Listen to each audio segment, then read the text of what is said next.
नमस्कार दोस्तों, न्यूज लंका हिंदी में आप सभी का स्वागत है। एनसीपी नेता अजित पवार द्वारा संभाजी महाराज पर दी गई टिप्पणी पर घमासान मचा हुआ है। अजित पवार ने संभाजी महाराज को धर्मवीर मानने से इनकार कर दिया है।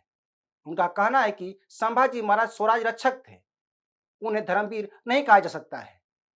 बुधवार को अजित पवार ने इस संबंध में सफाई भी दी। उन्होंने आधे घंटे तक प्रेस कॉन्फ्रेंस में बोलते रहे, लेकिन यह वे क्या बोलना चाहते थे यह साफ नहीं हो सका। उन्होंने संभाजी महाराज के लिए शुरू कई योजनाओं के बारे में बताया, मगर उन्होंने धर्मवीर के विवादित मुद्दे पर कुछ नहीं बोला। उन्होंने बस इतना ही कहा कि उन्होंने कोई विवादित बयान नहीं दिया, यानी वे अपने बयान पर कायम हैं। उन्होंने पूछा कि बीजेपी उनका इस्तीफा कैसे मांग सकती है। बीजेपी ने मुझे विपक्ष का नेता नहीं बनाया है, मुझे विकास आघाड़ी के विधायकों ने विपक्ष का नेता चुना है। अब सवाल उठता है कि तब महाविकास आघाड़ी कैसे राज्यपाल भगत सिंह कोश्यारी का इस्तीफा मांग सकती है। क्या महाविकास आघाड़ी भगत सिंह कोश्यारी को राज्यपाल बनाई है? बड़ी अजीब बात है कि अजित पवार अपने ही बुने जाल में फंस गए हैं। साफ है कि अजित पवार भी दुविधा में हैं और वे दोगली राजनीति कर रहे हैं, जिसको जनता अच्छी तरह से समझती है। बहरहाल यहाँ सभी को समझने की जरूरत है कि अभी तक कांग्रेस से अलग हुए नेता दुविधा में ही नजर आ रहे हैं। ये नेता कभी भी अपनी भूमिका को साफ नहीं कर पाए हैं। वे कभी भी तय नहीं कर पाए कि उन्हें क्या करना है, वे क्या कहना चाहते हैं। ऐसा ही कांग्रेस के नेता भी करते रहे हैं। कांग्रेस के नेता भी हमेशा उलझन में रहते हैं। उन्हें यह समझ में नहीं आता कि आखिर उन्हें बोलना क्या है, किसका विरोध करना है। वे पूरी तरह से हमेशा दुविधा में रहते हैं। हालांकि कांग्रेस से अलग होने वाले नेताओं की लिस्ट लंबी है, यहाँ उनका नाम दे पाना मुश्किल है, लेकिन कुछ प्रमुख नेताओं के बारे में बात की जा सकती है, जिसमें शरद पवार, ममता बनर्जी, नवीन पटनायक आदि हैं। यहाँ इन नेताओं के बारे में इसलिए उल्लेख किया जा रहा है कि ये नेता कांग्रेस से अलग होकर अपनी नई पार्टी बनाए हैं, लेकिन उनकी पार्टी राज्य से बाहर निकल नहीं पाई, नहीं विस्तार कर पाई। इसके जो भी कारण हो, ये विमर्श का विषय हो सकता है। मेरा मानना है कि इसके पीछे इन पार्टियों का उद्देश्य साफ नहीं होना है। ममता बनर्जी भी जय श्री राम का नारा लगाने पर नाराजगी जताती हैं।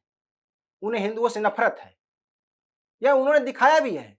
नवीन पटनायक की पार्टी वाम विचारों की है। इसी तरह शरद पवार भी कांग्रेस की तरह दोतरफा राजनीति करते हैं, कभी इधर तो कभी उधर। उन पर आंख कान बंद करके विश्वास नहीं किया जा सकता है। आप सोच सकते हैं कि मुंबई के दादर में बने वीर सावरकर स्मारक का उद्घाटन शरद पवार ने किया था। उस समय शरद पवार मुख्यमंत्री थे, लेकिन आज उसी वीर सावरकर को राहुल गांधी अंग्रेजों का एजेंट बताते हैं और शरद पवार और अजित पवार आंख बंद कर उनकी बातें सुन लेते हैं। अब अजित पवार संभाजी महाराज को धर्मवीर मानने से इनकार कर रहे हैं। क्या अजित पवार के हिंदू धर्म से नफरत है जो संभाजी महाराज को धर्मवीर मानने से इनकार कर रहे हैं?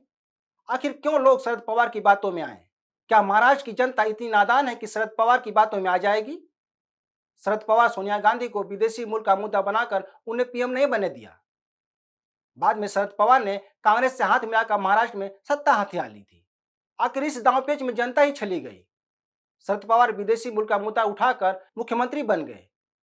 आखिर इससे जनता का क्या फायदा हुआ? बल्कि शरद पवार के दोनों हाथों में लड्डू थे।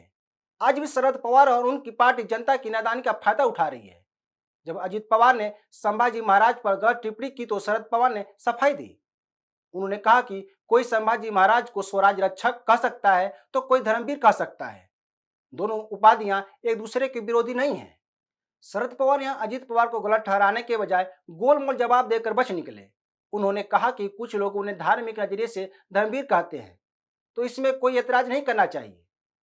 शरद पवार ने मामला को रफा दफा करने की गरज से ऐसा बयान दिया, लेकिन शरद पवार जैसे कई नेताओं ने सिर्फ बातों से जनता को छला है, उनका भला नहीं किया है। शरद पवार हमेशा से दोगली राजनीति की है और उनका फायदा केवल सत्ता हथियाने के लिए किया। 2019 में जब शिवसेना बीजेपी से अलग हो गई थी, उस समय भी शरद पवार ने ही खेल खेला था। उन्हीं के अनुसार उन्होंने अजित पवार को बीजेपी के साथ हाथ मिलाने के लिए भेजा था। बाद में पलट गए और शिवसेना और कांग्रेस के साथ बैटिंग करने के लिए तैयार हो गए। उसके बाद राज्य में 1 माह तक राजनीतिक तांडव चलता रहा। फिर महाविकास आघाड़ी की सरकार बनी, जहां विचारों का कोई लेना देना नहीं था। आज भी विचार को ताक पर रख दिया गया है और ठाकरे गुट की शिवसेना संभाजी महाराज को धर्मवीर मानने से इनकार करने पर ताली बजा रही है। तो दोस्तों, देखना होगा कि महाविकास आघाड़ी के नेता जनता को कब तक गुमराह करते हैं और उनकी झूठ की दुकान कब तक चलती है। तो दोस्तों, आज के लिए बस इतना ही। इस वीडियो को शेयर, लाइक और कमेंट जरूर करें। ताज़ा खबरों के लिए न्यूज लंका ऐप को डाउनलोड करें। हमारे यूट्यूब चैनल को सब्सक्राइब करें। धन्यवाद।